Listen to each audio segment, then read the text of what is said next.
अस्सलाम वालेकुम नाजरीन, मैं मोहम्मद असलम हुसैन सियासत की खबरों में आप सबका इस्तकबाल करता हूँ। झारखंड पुलिस ने मुबैना तौर पर बीजेपी के रुकने पार्लियामेंट मनोज तिवारी, रुकने पार्लियामेंट नीतीश कांत दुबे, इनके 2 बेटों और देवघर एयरपोर्ट के डायरेक्टर समेत कुल 9 लोगों के खिलाफ मुकदमा दर्ज किया है। लेकिन एयर ट्रैफिक कंट्रोल से जबरदस्ती इजाजत लेने के मामले में एफआईआर दर्ज की गई है। देवघर से टेक ऑफ के लिए यह वाकया 31 अगस्त को पेश आया था। देवघर हवाई अड्डे पर रात के वक्त परवाज़ों के टेक ऑफ या लैंडिंग की सहूलत नहीं है, लेकिन इसके बावजूद अरकान पार्लियामेंट ने दबाव डाला। देवघर हवाई अड्डे के सिक्योरिटी इंचार्ज डीएसपी समन आनंद ने इसकी शिकायत की है। देवघर हवाई अड्डे का इफ्तिताह वज़ीर-ए-आज़म नरेंद्र मोदी ने जुलाई में किया था। अभी तक हवाई अड्डे को रात के वक्त ऑपरेशन के लिए क्लियरेंस नहीं मिला है। हवाई अड्डे पर फिलहाल गुरूब आफ्ताब से आधे घंटे तक प्रवास की खिदमत की इजाज़त है। ये वाक़या झारखंड में जारी सियासी पेशरफ्त के दरमियान सामने आया है, जब चीफ मिनिस्टर हेमंत सोरेन ने मुबैना तौर पर खुद कानकनी लीज लेने के इल्ज़ाम में इलेक्शन कमीशन के जरिए इनकी नाअहली की सिफारिश की थी। हवाई अड्डे के सिक्योरिटी इंचार्ज की तरफ से दर्ज कराई गई शिकायत में कहा गया है कि 31 अगस्त को शाम 5:30 बजे रुकने पार्लियामेंट और दीगर मुसाफिर देवघर हवाई अड्डे पर पहुंचे। वो सब जहाज़ के अंदर चले गए और जहाज़ का गेट बंद था। कुछ देर बाद पायलट जहाज का गेट खोलकर नीचे उतरा और एटीसी की तरफ जाने लगा। एटीसी कंट्रोल रूम में पायलट ने टेक ऑफ की इजाजत के लिए दबाव डाला। कुछ देर बाद दोनों अरकान असेंबली और दीगर मुसाफिर भी एटीसी कंट्रोल रूम पहुंच गए। इसने दबाव डाला और एटीसी की मंजूरी हासिल की।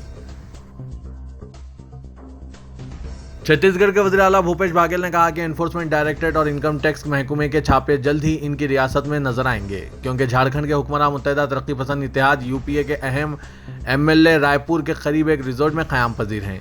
दारुल-हुकूमत रायपुर के हेलीपैड पर सहाफ़ियों से बातचीत के दौरान भूपेश बाघेल ने दावा किया, भारतीय जनता पार्टी जमहूरियत में यकीन नहीं रखती। झारखंड के एमएलए छत्तीसगढ़ में आकर ठहरे हैं। हमने इनका खैर मकदम किया है और अब भारतीय जनता पार्टी के लोग वहाँ एहतजाज कर रहे हैं, इनकी मुखालिफत कर रहे हैं। बहुत जल्द इनकी रियासत में भी ईडी और आईटी महकमे के छापे मारे जाएंगे।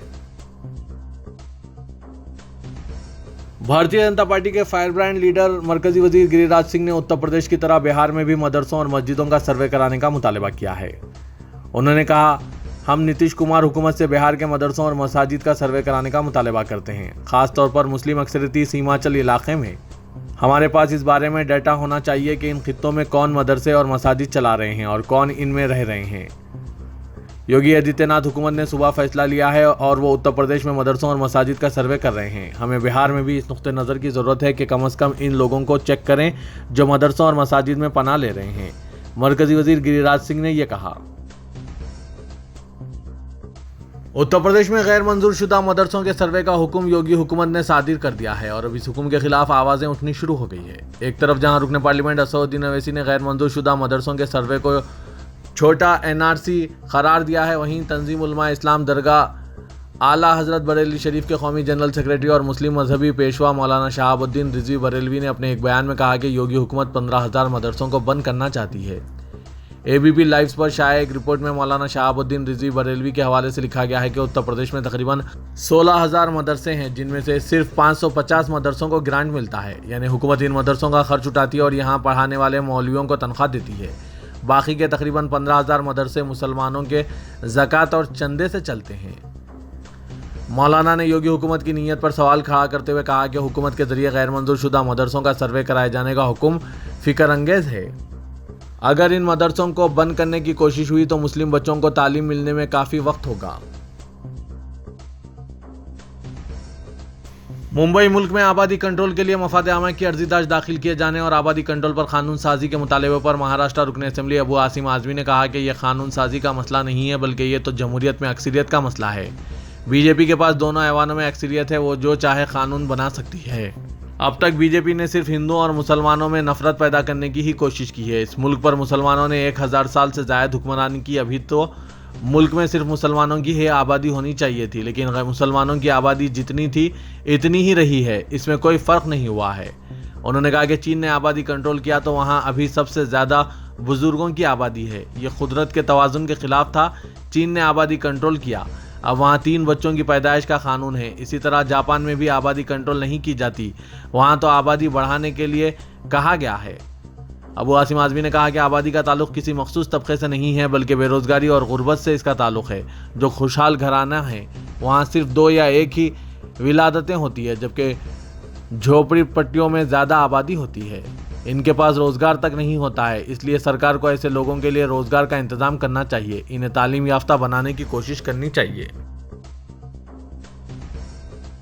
कर्नाटक के मुर्गा मठ के स्वामी शिवामूर्ति मुर्गा शरनारों को, जिन्हें 2 नाबालिग लड़कियों की जिनसी हरासानी के इल्जाम में गिरफ्तार किया गया था, अदालती तहवील में दे दिया गया और सेहत के मसाइल की वजह से इन्हें बेंगलुरु मुंतकिल किया गया। ज़राए ने बताया कि स्वामी ने जेल में सीने में दर्द की शिकायत की, जिसके बाद इनकी तिब्बी जांच की गई। इसके बाद इन्हें कल्ब के माहिरीन से रुजू किया गया। तिब्बी जांच के बाद डॉक्टरों ने फैसला किया कि इन्हें बेंगलुरु के श्री देवा इंस्टीट्यूट ऑफ कार्डियो साइंसेस मुंतकिल किया गया है। सफर के दौरान डॉक्टरों की एक टीम स्वामी के साथ रहेगी। पुलिस के ज़राए ने बताया कि स्वामी से जुमेरात की रात गिरफ्तारी के बाद मुतअद्दिद सवालात किए गए, जिसके बाद उन्होंने जेल में सीने में दर्द की शिकायत की। स्वामी को बच्चों की जिनसी हरासानी के इंसदाद से मुतालिक कानून पॉस्को के तहत गिरफ्तार किया गया है। मुकामी अदालत ने इन्हें 14 दिन के लिए अदालती तहवील में दे दिया है। जनूबी कश्मीर के शोपियान जिले के पोरगोची गांव में जुम्मे को मुस्लिम तबके के लोगों ने फिरकाराना हम आहंगी और हिंदू मुस्लिम भाईचारे की एक मिसाल पेश की है। उन्होंने बुजुर्ग पंडित खातून की आखिरी रसूमात भी अंजाम दी और आरती को कंधा भी दिया। चुन्नी लाल कुन्ना की बीवी 75 साल चिन्नी देवी की तवील बीमारी के बाद मौत हो गई। मौत की इत्तला पर इलाके के लोग मौके पर पहुंचे। मुस्लिम तबके के लोग रात भर गम में डूबे खानदान के साथ रहे और आखिरी रसूमात के लिए सुबह लकड़ी का बंदोबस्त भी किया। यही नहीं, आरती को कंधा देकर शमशान घाट ले गए। मुस्लिम तबके के लोगों का कहना था कि हिंदू हमारे भाई हैं। गाजियाबाद में एक वीडियो से इंटरनेट पर तूफान मच गया, जिसमें एक शख्स को एक मुसलमान के साथ धक्का-पेल करते हुए और गलत सलूक करते हुए देखा गया। मुतासरा शख्स के मुताबिक मुलजिमीन का ताल्लुक दूसरी बिरादरी से है और वो लोग इसे जय श्री राम के नारे लगाने पर मजबूर कर रहे थे। ऐसा नारा लगाना इसे मजहबी अकायद के खिलाफ है। बताया जाता है कि ये वीडियो मोदी नगर पुलिस स्टेशन के हुदूद में वाक़े इलाके का है। ज़राए के मुताबिक इस पर हमला किया गया और दीगर मज़ाहिब के नारे लगाने के लिए कहा गया। मुस्लिम नौजवान ने इंडिया टुडे को बताया कि हमले के वक्त वो खौफजदा हो गया था, क्योंकि इसे मारपीट किए जाने का डर था।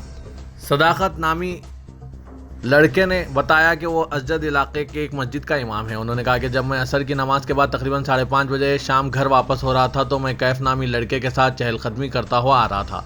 गौशाला के करीब मोटरसाइकिल पर सवार 2 अफराद ने मुझे पुकारा और रोकने के लिए कहा। उन्होंने मेरी मजहबी शिनाख्त पर मेरे साथ छेड़छाड़ की, लेकिन मैं नहीं रुका। आखिर उन्होंने मेरे सामने गाड़ी रोक दी और मुझे जय श्री राम के नारे लगाने पर मजबूर किया, जो मेरे मजहबी अकायद के खिलाफ है। मैंने उनसे गुजारिश की कि वो मुझे छोड़ दे, लेकिन उन्होंने मुझे नहीं छोड़ा और मुझे ज़र्ब लगाई, जिसकी वजह से मुझे अंदरूनी चोटें आईं। अक़वाम मुत्तहिदा में सऊदी अरब के मुस्तकिल मंदोब डॉक्टर अब्दुल अजीज़ अल वासिल ने कहा कि आलमी दहशतगर्द गिरोहों और तंजीमों के बढ़ते हुए ख़तरे का मुकाबला करना आलमी बरादरी को दरपेश सबसे अहम मसाइल में से एक है।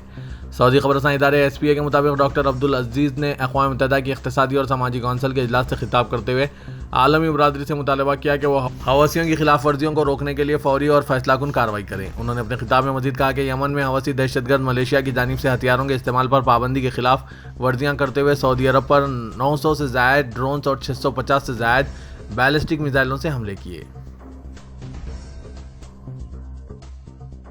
तेलंगाना असेंबली और काउंसिल का मानसून सेशन 6 सितंबर से शुरू होगा। सेक्रेटरी लेजिस्लेटर वी नरसिम्हा चारुलू ने एलामिया जारी करते हुए बताया कि मानसून सेशन 6 सितंबर को 11:30 बजे दिन शुरू होगा। ये सेशन दरअसल बजट इजलास का तसलसल है।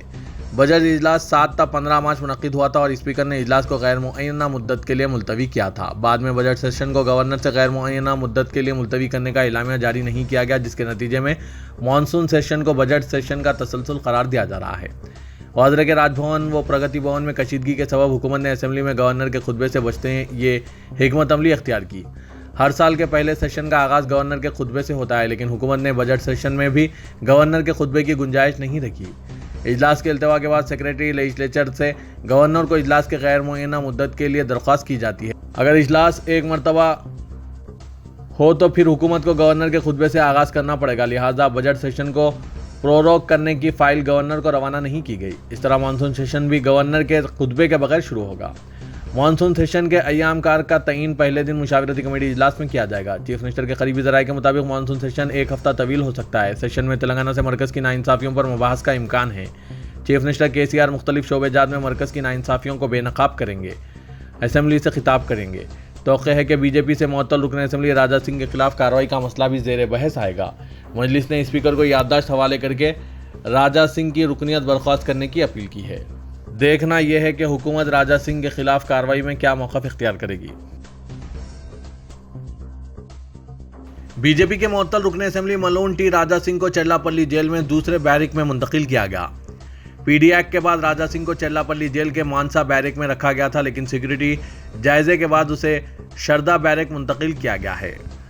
पीडी एक्ट लागू करके राजा सिंह को चेल्लापल्ली जेल में गैर मुअय्यना मुद्दत के लिए मुंतकिल किया गया और इंटेलिजेंस से रुकन असेंबली की सिक्योरिटी पर नजरसानी की गई थी, क्योंकि राजा सिंह हाई प्रोफाइल कैदी है और इसे सख्त सिक्योरिटी के दरमियान रखा गया।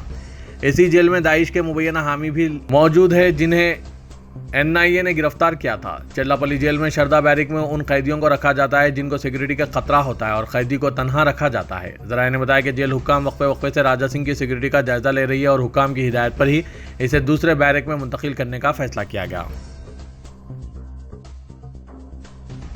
हुक्मरान जमात टीआरएस के सरबराह चीफ मिनिस्टर के चंद्रशेखर राव कौमी सतह पर बीजेपी के खिलाफ जारहाना अंदाज इख्तियार किए हुए हैं, तो दूसरी जानिब बीजेपी तमाम तर तवज्जो तेलंगाना पर मरकूज किए हुए हैं। के चंद्रशेखर राव आइंदा पार्लिमानी इलेक्शन में जो साल 2024 में मुनक़िद होने वाले हैं, बीजेपी को शिकस्त से दो चार करने के लिए मुखालिफ बीजेपी हम ख्याल अपोजिशन जमातों के कायदीन और वज़राए आला से मुलाकातें कर रहे हैं, जबकि बीजेपी तेलंगाना असेंबली इंतखाबात में जो 2023 में मुनक़िद शुदनी है कामयाबी पर अपनी तवज्जो मरकूज़ कर चुकी है। तेलंगाना पर तवज्जो देने का असल मकसद ये है कि बीजेपी ये समझती है कि तेलंगाना जुनूबी हिंद का गेटवे है। तेलंगाना से ही पूरे जुनूबी हिंद पर कामयाबी का परचम बुलंद किया जा सकता है। इसलिए बीजेपी 2023 के तेलंगाना के असेंबली इलेक्शन को काफ़ी अहमियत दे रही है। बीजेपी किसी भी सूरत में तेलंगाना का इख्तियार हासिल करना चाहती है। असेंबली इलेक्शन से कबल वो दूसरी जमातों के बासर कायदीन को पार्टी में शामिल करना चाहती है। ज़ाफ़रानी पार्टी टीआरएस के चंद सरकर्दा कायदीन के रब्त में है। ज़राए ने बताया कि बीजेपी लीडर्स टीआरएस के अरकान असेंबली वो कायदीन से रब्त रखे हुए हैं। मरकजी वज़ीर दाखिला अमित शाह, कर्नाटक के चीफ मिनिस्टर बसवराज बोम्मई और महाराष्ट्र के सीएम एकनाथ शिंदे के 17 सितंबर को परेड ग्राउंड हैदराबाद में तेलंगाना लिबरेशन डे मनाने के लिए हैदराबाद आने का इम्कान है। ऐसा लगता है कि भारतीय जनता पार्टी एक बार फिर इस मामले को छेड़ना चाहती है। इस बार रियासत में होने वाले असेंबली इंतखाबात में बज़ाहिर सियासी फ़ायदा हासिल करने की कोशिश है। कई सालों से बीजेपी रियासती हुकूमत पर तेलंगाना आज़ादी का दिन सरकारी तौर पर मनाने के लिए दबाव डाल रही है। तेलंगाना भारतीय जनता पार्टी के तर्जुमान एनवी सुभाष ने एआईएमआईएम सरबराह असदुद्दीन ओवैसी को इनके तबसरों पर तनकीद का निशाना बनाया, जिसमें आईएनएस विक्रांत के कमीशन के बाद चीन के साथ तातुल पर मरकज़ पर हमला किया गया और कहा कि इन्हें झूठे बयान नहीं देने चाहिए। ओवैसी इश्तियाल अंगेज़ और झूठे बयान दे रहे हैं, जैसे कि चीन ने 10 खित्तों पर कब्जा कर रखा है और मोदी हुकूमत इस तरह की कार्रवाइयों पर कोई रद्दअमल जाहिर नहीं कर रहे हैं। इस खास लम्हे पर मुल्क की तारीफ करने के बजाय ओवैसी मनफी फैलाने का अपना मामूल का मौक़िफ़ इख्तियार करते हैं। वो सिक्योरिटी तज्ज़ियाकार नहीं है और इन्हें अपना सियासी अंदाज छोड़ देना चाहिए और एक बार के लिए मुल्क की कामयाबी पर खुश होना चाहिए। ख्वाजागुड़ा की कदीम पहाड़ियों में मजीद गैरकानूनी ड्रिलिंग के अंदेशे पैदा हो गए हैं, क्योंकि इस इलाके में सब्ज़-ओ-ज़ार के कुछ हिस्से को गैरकानूनी तौर पर साफ कर दिया गया है। जहदकारों को शुबा है कि यहाँ मजीद पहाड़ियों और चट्टानों को तबाह कर दिया जाएगा। कई हफ्तों से शहरियों की जानिब से एहतजाज करते हुए हुकूमत तेलंगाना से मुतालबा किया जा रहा है कि इस मुकाम का तहफ़्फ़ुज़ किया जाए।